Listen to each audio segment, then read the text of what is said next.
Hi guys, আশা করি আপনারা সবাই ভালো আছেন, ব্যস্ত আছেন। তো যাই হোক, এর মধ্যে আমি আপনাদের সাথে শেয়ার করব আমার লাঞ্চ।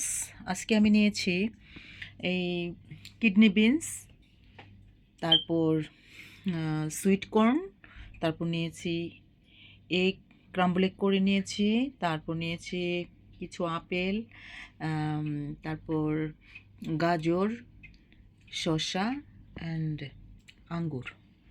তারপর যাই হোক, এগুলো আমি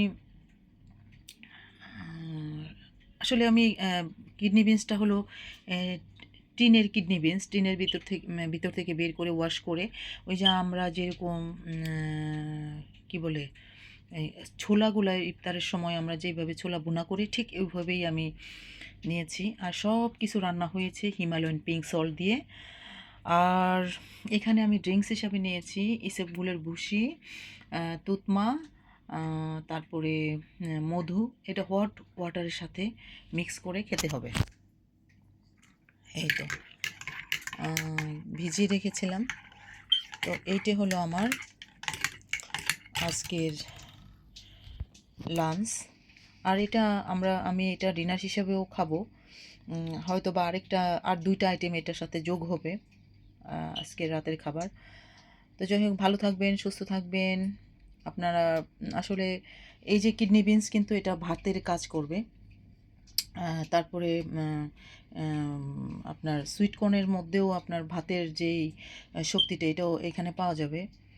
আর সব কিছু সম্পর্কে আপনাদের এটা কোথায় কোনটার ভিটামিন আছে, কোনটা কোন কার্যকরী বডির জন্য ভালো, এটা আপনারা ভালো সবাই জানেন।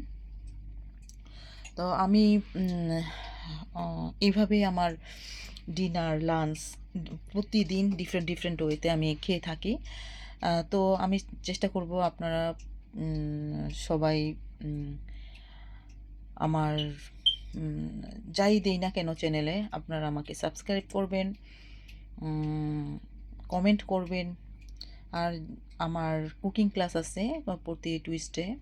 ওই টুইসডেতে আমি বিভিন্ন রকমের রান্না শেখাই আমার লোকাল উইমেন্সদেরকে। তো আপনারা যদি আপনারা আসেন, তাহলে আমি আপনাদেরকে অ্যাড্রেস দিব। তবে আপনাদের আগ্রহ থাকতে হবে। শুধু আমি অ্যাড্রেস দিয়ে দিলাম, ফোন নাম্বার দিয়ে দিলাম, তারপর আপনারা আসলেন না, আমিও কষ্ট পাবো এবং আপনারাও কষ্ট পাবেন আর কি। তো যাই হোক, আপনারা আমাকে জানাবেন। তারপর আমি প্রতি সপ্তাহে সপ্তাহে 3 দিন আমি এক্সারসাইজ করাই। এক্সারসাইজও অ্যাটেন্ড করতে পারবেন যদি আপনারা এক্সারসাইজ করতে চান। বিশেষ করে এটা মহিলাদের জন্য। তাহলে আমাকে জানাবেন, আমি আপনাদেরকে টাইম ডেট দিয়ে দিব। আপনারা আমি চাই যে আমার সাথে সাথে আপনারা হেলদি থাকবেন, ভালো থাকবেন। তো আশা করি আপনারা আমার প্ল্যান, আমার অ্যাক্টিভিটিস সম্পর্কে জানতে পেরেছেন। তো যাই হোক, আপনারা আমার পাশে থাকবেন। সবাইকে নতুন বছরের শুভেচ্ছা। আর কি বলবো, তো এইটুকুই। আমি এখন লাঞ্চটা উপভোগ করব। যেহেতু আমি প্রথমে ফ্রুট দিয়ে শুরু করি। আমি ফ্রুট আমার খুবই ফেভারিট। মাছ, মাংস আমি আসলে প্রতিদিন খাই না, সামটাইম খাই। তবে আমি এই ধরনের ভেজিটেবল ফ্রুটসের উপর দিয়ে আমি আমার খাবারের আইটেমটা বেছে নেই। তো ভালো থাকবেন। আর এইভাবে একটা প্লেটে সাজিয়ে নেবেন খাবার, খেতে আনন্দ লাগবে। ভালো থাকুন। আসসালামু আলাইকুম।